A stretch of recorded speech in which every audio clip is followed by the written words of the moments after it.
1 week season. All right, OWS fan, welcome in. We are back in the DFS lab and finally ready for football to be back. As always, this show is presented by 1 week season, where we build a lineup on DraftKings and use that as a way to talk through the upcoming week 1 slate. 2025 NFL season is finally here. It's Tuesday, September 2nd. When you are likely watching this, or when we're recording it at least. I'm your host, Cheeseman. As always, if you would like and subscribe to the channel, we'd really appreciate it. Just a quick bit of housekeeping before we get into it. The DFS lab will be basically Tuesdays, Wednesday, and Thursday. Tuesdays will be with Hilow, as you'll see him here in just a minute. Wednesday will be Mike and Maximus with a FanDuel focus. Thursdays will be myself and Stat ATL. Mondays, we will still have a showdown-focused show with Zandomir, but that is going to be mainly moving to the inner circle part of 1 week season, with a couple of appearances on YouTube throughout the season. We will be having it on YouTube in week 1, though. And with nothing else to do, it is time now to welcome up Hilow. Hilow, how you doing, man? And how excited are you? Here we are, man. I mean, week 1 of the 2025 NFL season. How excited are you, and how you been doing? We're here, dude. I am stoked. Lots of prep this summer. Obviously, those who were following along with the best ball product, that went quite well. Cannot wait to see some of the fams in the Bink sections in the Bink channel once we hit week 17. But now, transitioning. I spent really the last 2 weeks transitioning my mind to leave the best ball behind, because the players and how we're approaching this game, the players we're targeting, are vastly different than a best ball mindset. So I'm ready to rock, dude. I'm stoked to be here. We were just talking, you're up in Winston-Salem, North Carolina. I'm down in Statesville, so we are close. We're going to have to get up, watch some games now that I am near you this year. Absolutely, man. I can't believe it. Yeah, last year, obviously, you were in Arizona, 2,500 miles away from where I'm at, and now you're less than an hour drive up the I-40, so that's insane. Yeah, we might have to pick a bar or something halfway and meet for some games. Seriously, and I mean, I don't know if people know, but I think people know from my username and from just history with you that you're a Packers fan. I'm a Packers fan. I mean, how bad? For a second, Micah season. Parsons coming to Green Bay.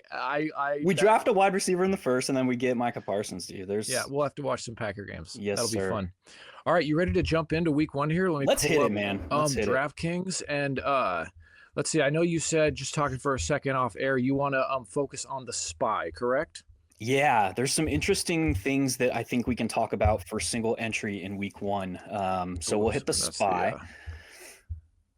Awesome. I mean, just a really quick, kind of a really quick 10,000 foot view, and I'm sure you're going to get to this some, but so if you want to just kind of work it into what you're going to talk about, just week 1 is always so unique because people are just waiting for it to get here, and you have these narratives that build up in the offseason of what teams are going to look like. So game theory wise, and again, you can work this in, how is the best way to approach week 1 without because I just feel like it's so easy to fall into guys that are 60% owned because they're so cheap and the pricing is so soft. Yeah, so that aspect of soft pricing is going to be a big part of what we talk about here. We're also going to talk about the theoretics behind some of the decisions that we're going to make this week. So I'll layer all that into some of this discussion. Awesome, dude. Awesome. Well, where do you want to start with this one? Do you want to look at a certain game or the quarterback? Yeah, let's go primary. And we're going to do something for a single entry that I've taken a lot of this off season to kind of dispel myths as they pertain to the Millie Maker. And that's a skinny stack with a correlated bring back. So we're going to do that on this roster. Okay.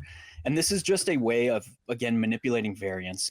In this smaller single entry type field, I'm okay doing that, knowing that I can, because this is the most common roster construction shell, is that single stacked quarterback with a pass catcher and a correlated bring back.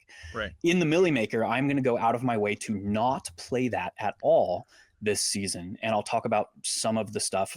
Well, I guess I won't cover that stuff because I covered it in Anatomy of a Millie Maker 2025 edition, which, if your inner circle, is free for everybody. So you can go check that out and read all the nitty gritty. I won't double stamp it here. But we're going to start with Joe Flacco and this Cincinnati Bengals and Cleveland Browns game. We're going to single stack him with David Njoku, his tight end. First off, like from the top, I am not a believer in Jerry Jeudy's quote unquote 5th-year breakout. Like that's not really a thing. I don't think that he is even the best pass catcher on the team. I have Cedric Tillman over him in like just like rankings wise.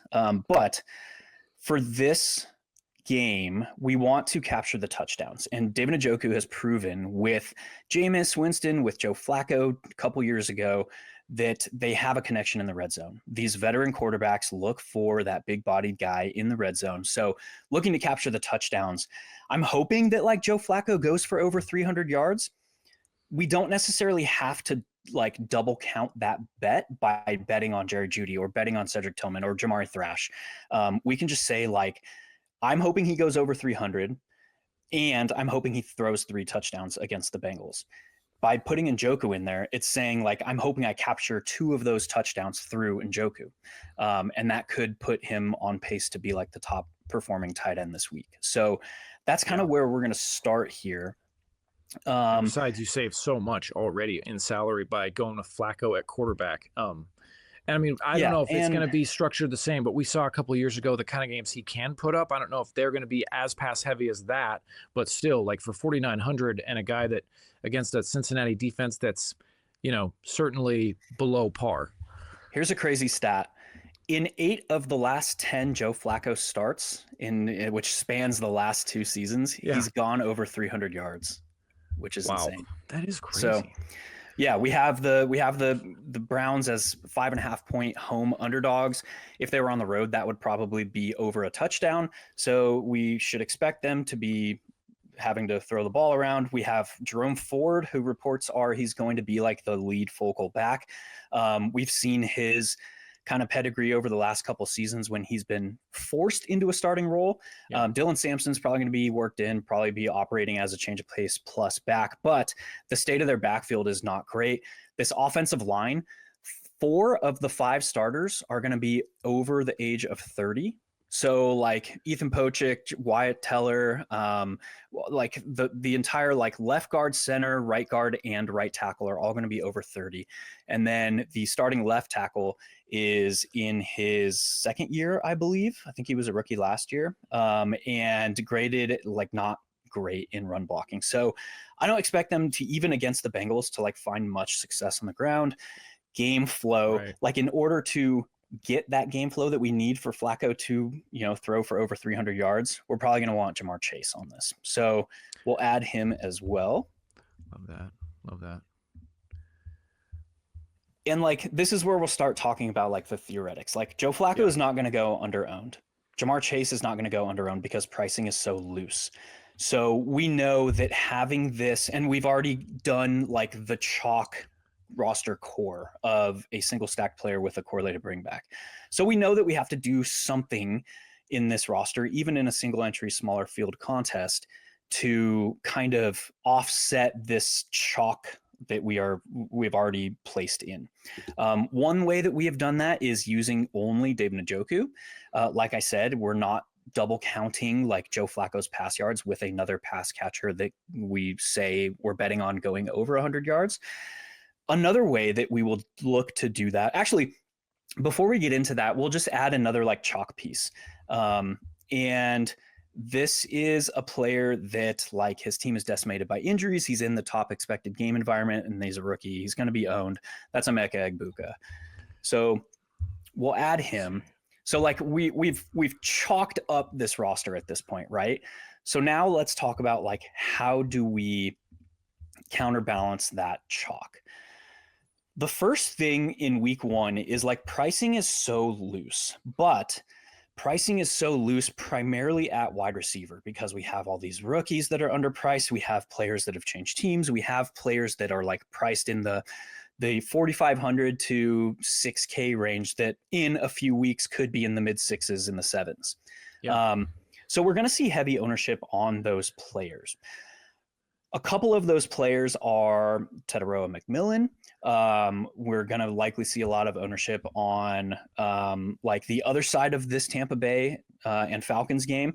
Probably going to see a lot of ownership on all of the pass catchers there. They're kind of all priced in that range as well. So what that means is we're probably going to see a lot of wide receiver in the flex. It's going to be like the percentage solution is people want to jam in these values that like, hey, in 2 or 3 weeks, we could see this like rookie year Puka Nacua effect where they go from like way underpriced to they're in the mid 7s in salary. So to counterbalance the level of chalk that we've done already, we'll do 2 things at running back. 1, we will put a running back in the flex and we'll have a 3 running back roster. And 2, we're going to take 2 running backs from the same game. Like that, which is something that the general DFS community does not like to do at a heavy rate. The like secondary aspect of this thought process is we're probably going to need, because pricing is so loose, we're probably going to need an elevated score to win major contests this week. So this roster construction would not like mirror what we're going to do in the Millie Maker. We probably want to have every player on the roster capable of scoring 30 plus fantasy points.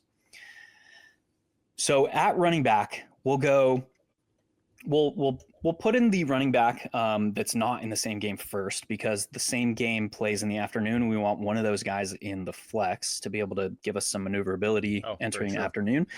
So we'll enter Jonathan Taylor. Jonathan Taylor is very interesting in week 1.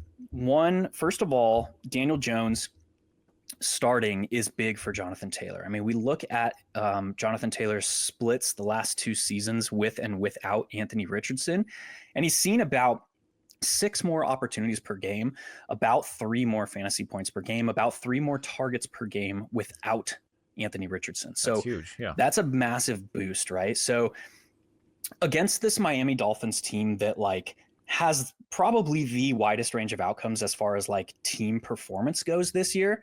Like I won't go into all of it because I wrote this game up so you can go read it. But if we see like Miami struggle to start the season, Jonathan Taylor is a fantastic way to capitalize and kind of capitulate a little bit on the wide range of outcomes of the Dolphins in week 1.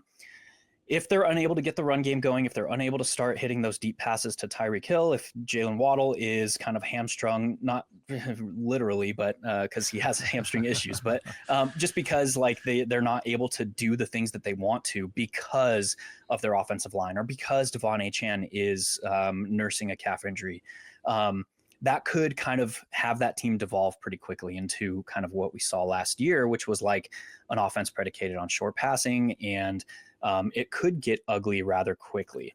So if we look at this Colts team, one of the big like unsung off-season actions of the Colts is they brought in defensive coordinator Lou Anarumo. Anarumo is like one of the most forward-thinking defensive coordinators in the league, and his results in Cincinnati weren't always great, but he was always like, he runs like, it's not even a defense that like we have a name for, because it's always going to change to suit the opponent. So that leads to a wide range of outcomes. That leads to he can shut opponents down that we weren't thinking he would. And that leads to he could get smoke checked and, it could be a crazy shootout. So we're kind of betting on multiple things falling into place here, but it is well within the range of outcomes that the Colts are able to control this game at home against the Dolphins. And if they do that, Jonathan Taylor has a clear path to 100 yards, multiple scores with some passing game work worked in there. Love that. Any sense if Taylor will be a highly owned play at this point? I don't think he will. Although we are going to see a large chunk of the field like paying up at running back just because there's so much value at wide receiver. There's other guys up here in the upper echelon of pricing that I think the field is going to bite off a little bit more. Yeah. Ashton Jeanty is 200 more at 7K. Jahmyr Gibbs is 900 more at 7,700. You got Bijan in the top expected game environment, Bucky Irving in the top expected game environment. And then there's a guy that we're going to put on this roster in Christian McCaffrey that is up there as well. Yeah, and like you said, just if a lot of people, because the value will be putting a receiver in the flex, that will just kind of lower the total ceiling of ownership for running backs as a whole. So that's a good way to look at it as well, with Taylor probably coming in at probably not in the top 4 for running back ownership. So that's good. Yeah. So now to the other 2 running backs. We mentioned CMC. We'll stick him in the flex because he's the higher priced of the 2 backs. And then we're also going to put Kenneth Walker in the other running back spot at 5,900. Love that. So this San Francisco and Seattle game is very interesting to me because it carries a wide range of outcomes, but the most likely outcome for this game is that it kind of plays to like a divisional slugfest. I mean, we have Seattle's defense, who is probably a top 7, maybe top 5 unit this year, at least on paper. And they have a returning defensive coordinator that kind of turned that team around last year.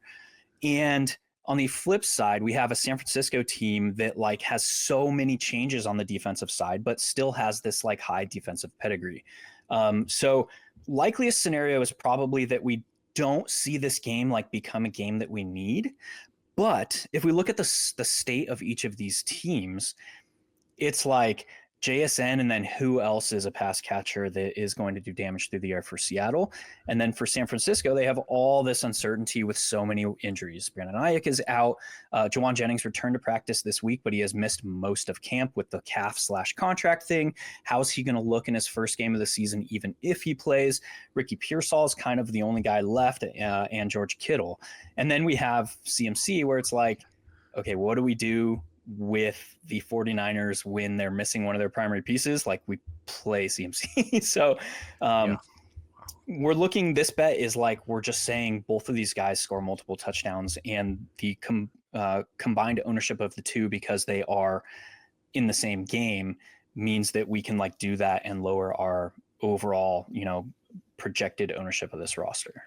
Yeah, I love that. And especially, I feel like CMC after last year, people are probably a little bit like kind of have a bad taste in their mouth maybe about him. And so this is probably a great potentially buy low opportunity if he is going to kind of return to form, so to speak.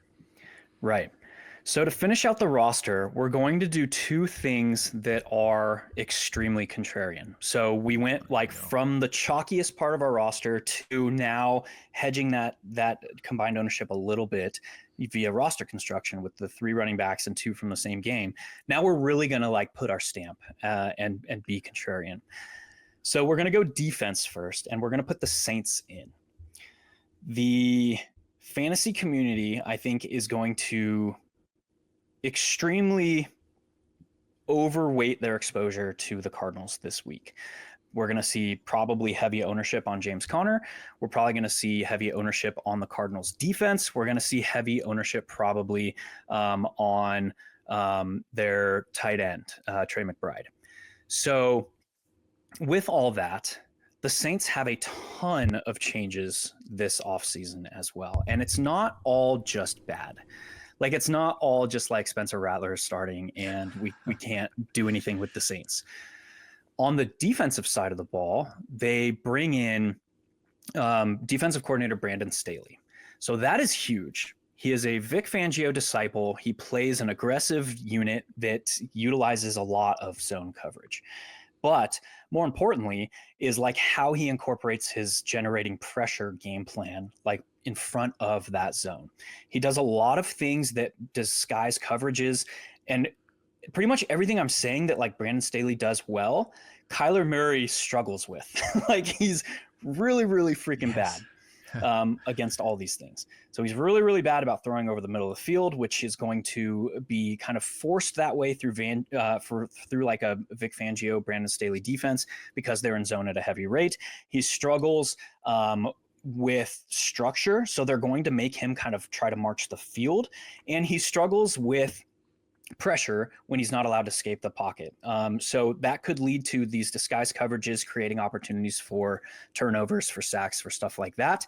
And then we look at kind of the other side here, and it's like Kellen Moore just simplifies things for his quarterback so well that, like, I think Spencer Rattler can do enough to sustain drives. Like, they don't have to go up and put up 28 points and run the Cardinals off the field, but if like they can sustain drives, limit Kyler Murray's time on the field, and force him into mistakes when he is on the field, like, we could gain a ton of leverage here.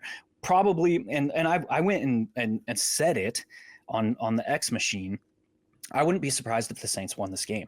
I think they have an opportunity to crush survivor pools in week 1. I think they could wreak some havoc on Kyler Murray and generate some turnovers. If one of those turns into like a defensive score, like, this is the play that you win tournaments with. Yeah.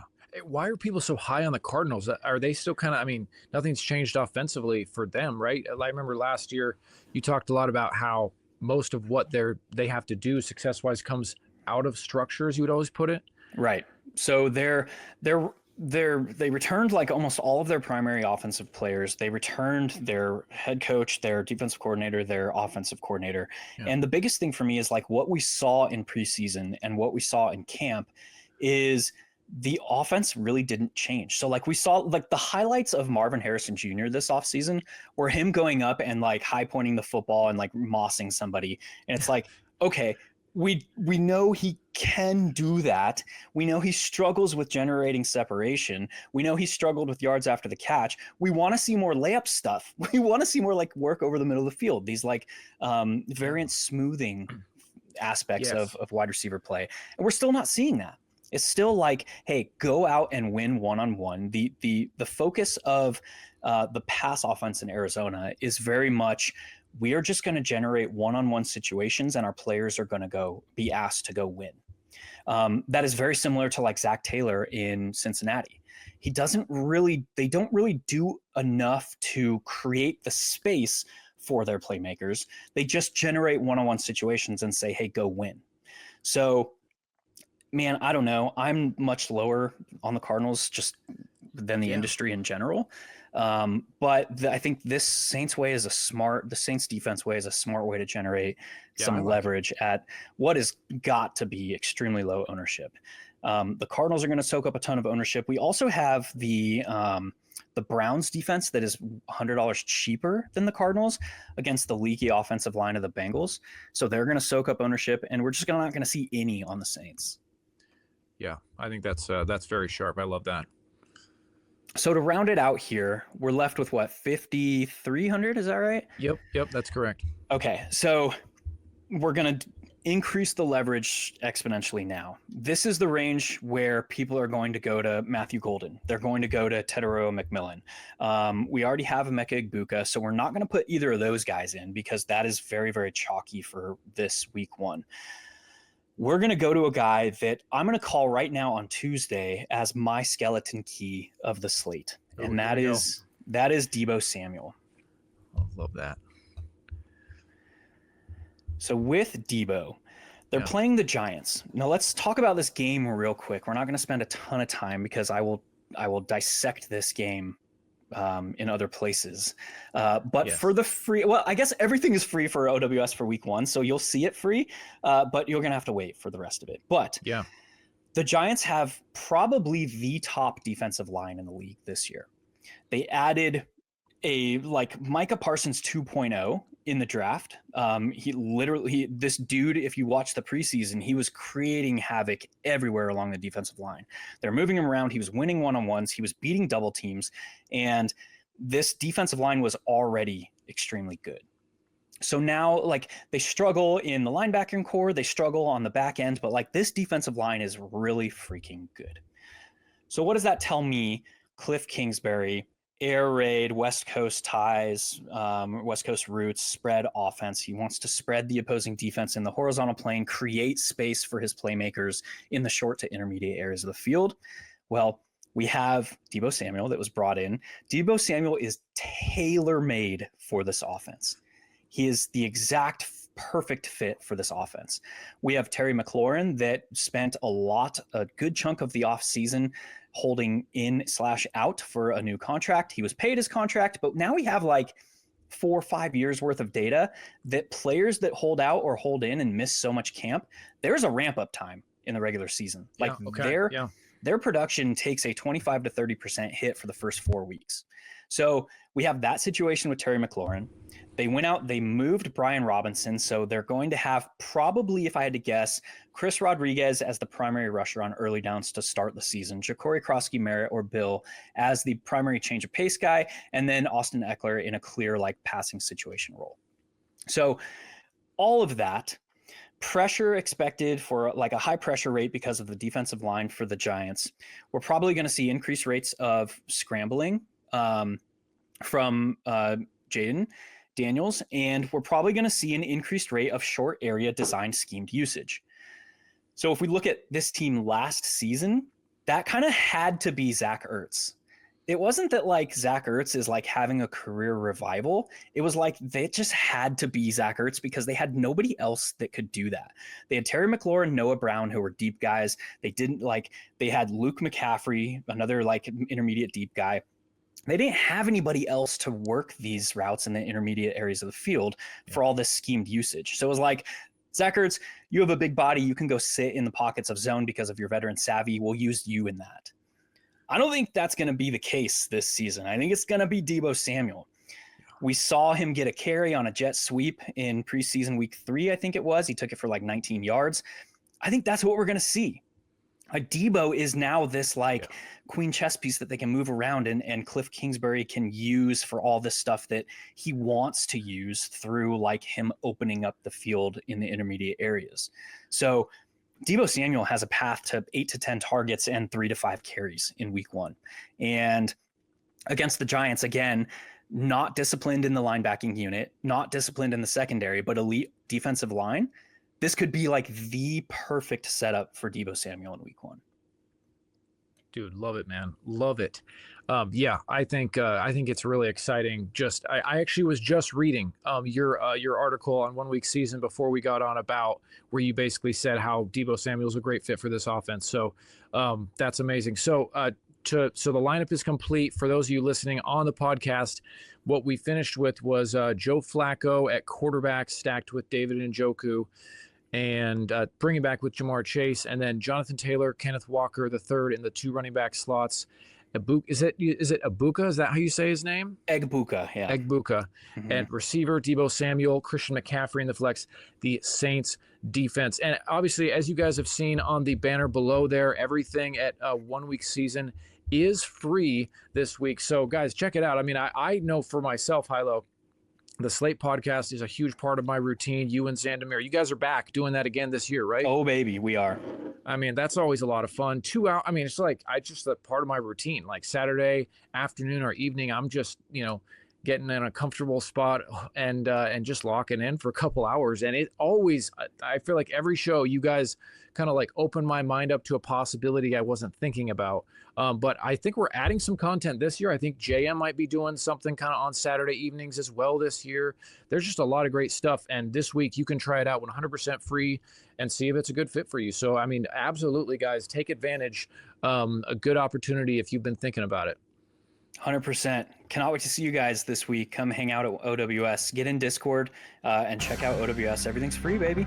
Awesome, man. Hilow, amazing as always. Guys, good luck this week. Hilow, we will catch you next weekend throughout the week on the site. Let's go. It's good to be back, man. See you guys.